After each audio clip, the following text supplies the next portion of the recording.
السلام علیکم ورحمۃ اللہ وبرکاتہ نحمدہ ونصلی علی رسولہ الکریم اما بعد۔ امید کرتے ہیں آپ تمام سسٹر خیر و عافیت سے ہوں گی اور ایمان کی بہترین حالت میں ہوں گی۔ اللہ رب العزت سے دعا ہے آپ کی طرف ہر بڑنے والا شر خیر میں بدل دے، آمین آمین۔ پیاری سسٹر، ہم لوگ سورۃ المائدہ کے آیت مبارکہ 40 تک ٹرانسلیشن کر چکے تھے اور آیت مبارکہ 39 تک تفسیر کر چکے تھے، اور اس میں ہم نے کل کے لیسن میں جز 2 پڑھا تھا۔ آج مزید ایک آیت مبارکہ کی ٹرانسلیشن کریں گے، آیت مبارکہ 41 کی، اور 2 آیت مبارکہ کی تفسیر کرنے کی کوشش کریں گے۔ تو آئیے لیسن سٹارٹ کرتے ہیں۔ ربی اشرح لی صدری ویسر لی امری واحلل عقدۃ من لسانی یفقہوا قولی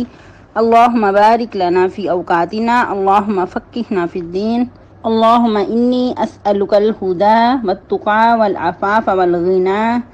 اللہم الہمنی رشدی واعذنی من شر نفسی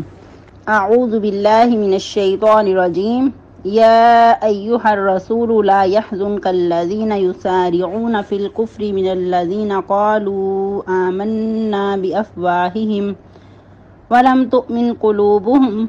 ومن الذين هادوا سماعون للكذب سماعون لقوم آخرين لم يأتوك يحرفون الكلم من بعد مواضعه ويقولون إن أوتيتم هذا فخذوه وإن لم تؤتوه فاحذروا ومن يرد الله فتنته فلن تملك له من الله شيئا أولئك الذين لم يرد الله أن يطهر قلوبهم لهم في الدنيا خزي ولهم في الآخرة عذاب عظيم۔ ٹرانسلیشن: یا ایھا الرسول، اے رسول صلی اللہ علیہ وسلم، لا يحزنک الذین، نہ غمگین کریں آپ کو وہ لوگ، یسارعون فی الکفر، جو جلدی کرتے ہیں کفر میں، من الذین، ان لوگوں میں سے، قالو، جو کہتے ہیں، آمنا، ہم ایمان لائے، بافواہہم، اپنے منہوں سے، ولم تؤمن قلوبہم، اور حالانکہ نہیں ایمان لائے ان کے دل، ومن الذین ہادوا، اور ان لوگوں میں سے جو یہودی ہو گئے، سماعون للکذب، وہ سنتے ہیں، یہ کان لگاتے ہیں جھوٹ کے لیے، سماعون لقوم آخرین، وہ کان لگاتے ہیں دوسرے لوگوں کے لیے، لم یأتوک، وہ نہیں آتے آپ کے پاس، یحرفون الکلم من بعد مواضعہ، وہ بدل ڈالتے ہیں کلام کو اس کی جگہ سے، یقولون، وہ کہتے ہیں، ان اوتیتم ھذا، اگر تم دیے جاؤ اس کو، فخذوہ، تو لے لو اس کو، وان لم تؤتوہ، اور اگر تم نہ دیے جائے اس کو، فاحذروا، تو اس سے بچو، ومن یرید اللہ، اور جس کے لیے ارادہ کرے اللہ، فتنتہ، اس کو فتنے میں مبتلا رہنے کا، فلن تملک لہ من اللہ شیئا، تو ہرگز نہیں آپ اختیار رکھتے اس کے لیے اللہ سے کچھ بھی، اولئک الذین، ایسے ہی لوگ ہیں، لم یرید اللہ، نہیں چاہتا اللہ تعالیٰ، ان یطہر قلوبہم، یہ کہ پاک کرے ان کے دلوں کو، لہم فی الدنیا خزی، ان کے لیے دنیا میں رسوائی ہے، ولہم فی الآخرۃ عذاب عظیم، اور ان کے لیے آخرت میں بڑا عذاب ہے۔ تفسیر آیت مبارکہ 40 سے اور آیت مبارکہ 39 کو بھی ساتھ لے کر چاہیں گے۔ اللہ رب العزت فرماتے ہیں، علم تعلم ان اللہ لہ ملک السماوات والارض یعذب من یشاء ویغفر لمن یشاء واللہ علی کل شیء قدیر۔ جیسا کہ ہم لوگ چوری کی سزا کے بارے میں پڑھ رہے تھے کہ چور کتنی چوری کرے تو اس پہ حد نافذ کی جائے، لیکن اس کے بعد اللہ رب العزت نے کیا فرمایا کہ جو کوئی توبہ کر لے ظلم ہو جانے کے بعد اور اپنی اصلاح کر لے، تو بے شک اللہ رب العزت ایسے انسان پہ بہت ہی زیادہ مہربان ہیں۔ کوئی بھی گناہ ایسا نہیں ہے کہ جس کے ہو جانے کے بعد اگر انسان سچی توبہ کر لیتا ہے تو اللہ تعالیٰ اس کو معاف نہ کریں۔ پھر اللہ تعالیٰ کی شان کریمی ہے کہ اس کو اللہ تعالیٰ معاف کر دیتے ہیں، لیکن کب تک؟ جب تک انسان کی موت سامنے نہ آ جائے، انسان کو اپنی موت کا یقین نہ ہو جائے، جب تک موت غرغر تک نہ پہنچ جائے۔ اللہ تعالیٰ تب تک انسان کی توبہ قبول کرتے رہتے ہیں، اور یہ سلسلہ کب تک چلتا رہتا ہے؟ جب تک سورج مغرب سے نہ نکل آئے۔ اور ادھر یہ نہیں کہا کہ انسان سے گناہ ہونا ہی نہیں چاہیے، انسان حتی الامکان گناہوں سے بچنے کی کوشش کرے، لیکن اگر انسان ہونے کے ناطے گناہ ہو جاتا ہے تو پھر انسان کا کیا کام ہے کہ فوراً اللہ کی طرف رجوع کرے، توبہ طائب ہو۔ جس طرح کہ سیدنا آدم علیہ السلام،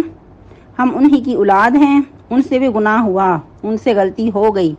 لیکن فوراً نادم ہوئے، فوراً اللہ کی طرف پلٹ آئے، تو اللہ تعالیٰ نے ان کو چن لیا، ان کو اللہ رب العزت نے نوازا۔ اور اس نادم ہونے کا، توبہ کرنے کا فائدہ کیا ہوا کہ اللہ رب العزت نے ان کو دوبارہ اپنے کام کے لیے چن لیا۔ پھر اللہ تعالیٰ فرماتے ہیں کہ اللہ تعالیٰ تو ہے ہی بہت ہی زیادہ بخشنے والے، نہایت رحم کرنے والے ہیں۔ اور یہ بھی چیز ہے کہ جب کسی سے گناہ ہو جائے اور اس کو سزا دلانے کے لیے قاضی کے پاس اگر لے جایا جائے تو پھر قاضی کا حق نہیں بنتا کہ اس وقت وہ اس کے جرم کو ختم کرنے کی کوشش کرے، بلکہ اس پہ پھر حد نافذ کی جائے گی۔ ہاں، اگر قاضی سے پہلے ہی معاملہ سلجھا لیا جائے تو پھر اس میں گنجائش نکلتی ہے، پھر قاضی کے پاس لے جانا ضروری نہیں ہوگا۔ اور ادھر ایک اور بات بہت ہی غور طلب ہے کہ جب انسان کوئی گناہ کرتا ہے، اس پہ حد نافذ کی جاتی ہے، تو اس کو پھر توبہ استغفار کرنا بھی ضروری ہوگا۔ اگر واقعی وہ نادم ہے تو اس کو پھر توبہ استغفار کرنا ہوگی، پھر اس سے وہ جو جرم ہے وہ ساکت ہوگا۔ ورنہ اگر قاضی نے اس کو سزا بھی دلا دی لیکن وہ دل سے نادم نہیں ہے اور توبہ استغفار اس نے نہیں کی، تو ہو سکتا ہے کہ اس کا جرم ہے اللہ کے ہاں باقی رہے۔ جیسا کہ ایک مرتبہ نبی صلی اللہ علیہ وسلم کے پاس ایک شخص لایا گیا جس نے چوری کی تھی،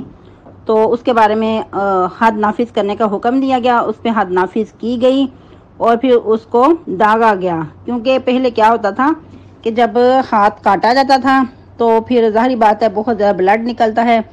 تو اس کو پھر آگ پہ داغا جاتا تھا، یا پھر بعض اوقات آئل بہت زیادہ گرم کر کے اس کے اندر اس جوڑ کو، جو اعضاء ہوتا تھا، اس میں ڈبکی لگوائی جاتی تھی تاکہ خون رک جائے، وہ جو وینے ہیں وہ جل جائیں اور خون کا جو بہاؤ ہے وہ ختم ہو جائے۔ اور یہ عمل بھی بہت زیادہ تکلیف دہ ہوتا تھا، لیکن علاج کے لیے، اس کے خون کو روکنے کے لیے یہ عمل کیا جاتا تھا۔ تو اس کو پھر داغا گیا۔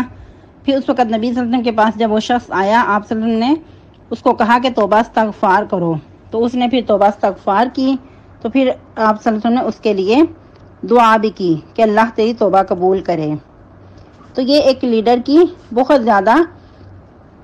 خاصیت ہوا کرتی ہے کہ وہ اپنے لوگوں کے لیے نرم ہوتا ہے، شفقت کرنے والا ہوتا ہے، لیکن یاد رہے کہ جب بات حدود اللہ کی آئے تو پھر ایسا لیڈر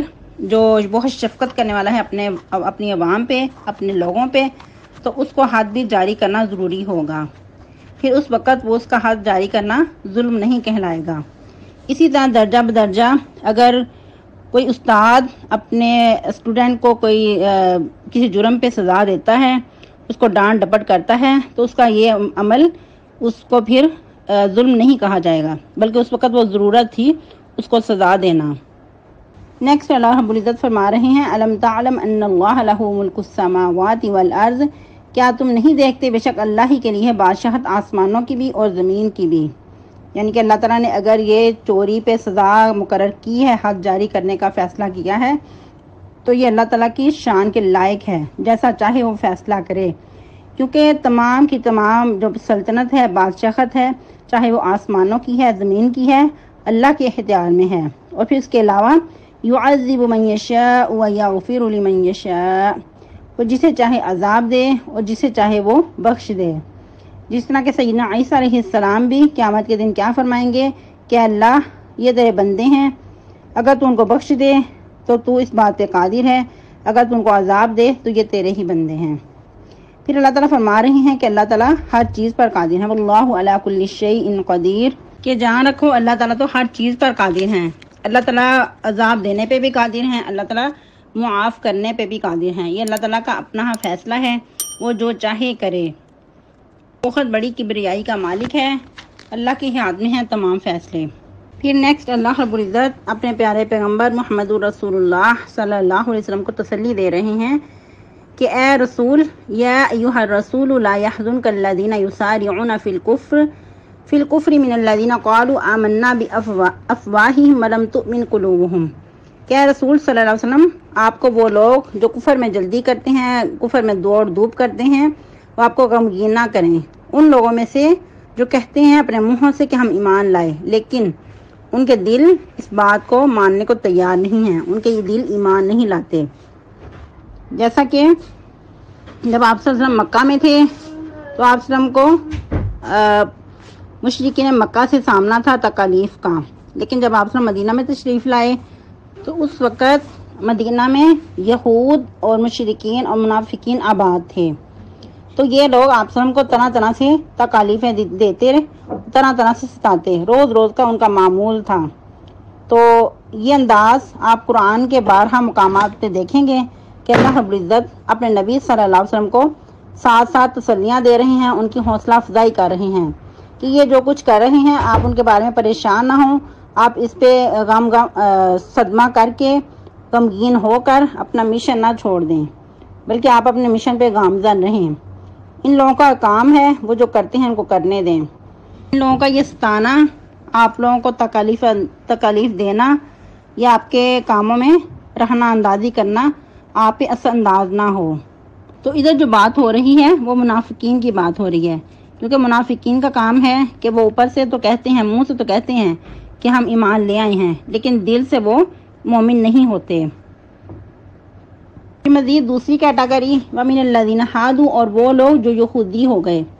یعنی کہ وہ خود سے یہودی ہو گئے، اللہ نے کوئی یہودیت نہیں اتاری، اللہ کی طرف سے جو نازل کردہ قانون ہے، جو شریعت مطہرہ ہے، وہ اسلام ہی ہے، اسلام کے علاوہ کوئی مذہب نہیں ہے، کوئی اسلام کے علاوہ دین قابل قبول نہیں ہے۔ کوئی جتنا مرضی دعویٰ کرے، جتنے مرضی بڑے بڑے فلسفے بولے، لیکن جو اسلام کے مطابق اپنے زندگیوں کو نہیں ڈالتا، اسلام کے مطابق عمل نہیں کرتا، تو وہ اس کے لیے قابل حجت نہیں ہے۔ اور ادھر ایک اور بات بہت قابل غور ہے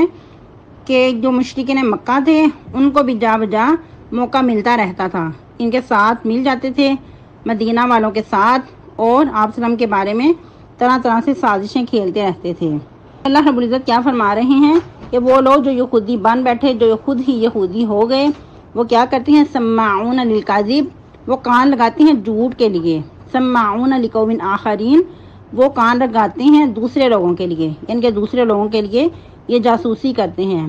آپ سب کی مجلسوں میں آتے ہیں، اور مقصد کیا ہوتا ہے؟ صرف کان لگانا، جاسوسی کرنا کہ اب مسلمانوں کی کیا پلاننگ ہے، مسلمان مزید کیا کرنا چاہتے ہیں، اور کس طرح ہم ان کو نقصان پہنچا سکتے ہیں، اور ادھر سے خبریں لے کر دوسرے لوگوں کے پاس جاتے، ان کو بتاتے، یعنی کہ جو مخالف پارٹی ہوتی ان تک یہ خبریں پہنچاتے، اور مزید پھر طرح طرح کے ہتھ کنڈے استعمال کرتے۔ تو اللہ رب العزت اسی بات پہ آگاہی کر رہے ہیں کہ نبی صلی اللہ علیہ وسلم ان کا تو کام ہے کہ روز روز یہ اس طرح کی خبریں دوسری طرف جا کے پھیلاتے ہیں اور سازشیں کھیلتے ہیں، لیکن آپ لوگ ان کے کاموں پہ توجہ نہ دیں اور اپنا کام کرتے چلے جائیں، غمگین نہ ہوں، کیونکہ جب انسان پریشان ہو جاتا ہے، غمگین ہوتا ہے اور اسی بات پہ رہتا ہے تو پھر وہ بامقصد کام نہیں کر پاتا۔ جو انسان بامقصد زندگی گزارنا چاہتا ہے اس کو پھر دوسروں کی باتوں پہ غور نہیں کرنا، بلکہ اپنے مشن پہ چلنا ہے۔ آج کے لیے اتنا ہی کافی ہے، نیکسٹ لیسن ادھر سے ہی کنٹینیو کریں گے، تو آپ لوگوں نے اچھے سے یاد کرنا ہے اور سنانا بھی ہے، اور کوشش کیا کریں کہ چھٹی نہ کیا کریں، اسی لیے آپ لوگوں کو مزید ٹائم دے دیا ہے کہ نیکسٹ لیسن آنے تک آپ لوگ سنا سکتے ہیں، لیکن اگر آپ پھر بھی چھٹی کریں تو پھر یہ اچھی بات نہیں ہے۔ سبحانک اللہم ربنا وبحمدک نشہد ان لا الہ الا انت نستغفرک ونتوب الیک، والسلام علیکم ورحمۃ اللہ وبرکاتہ۔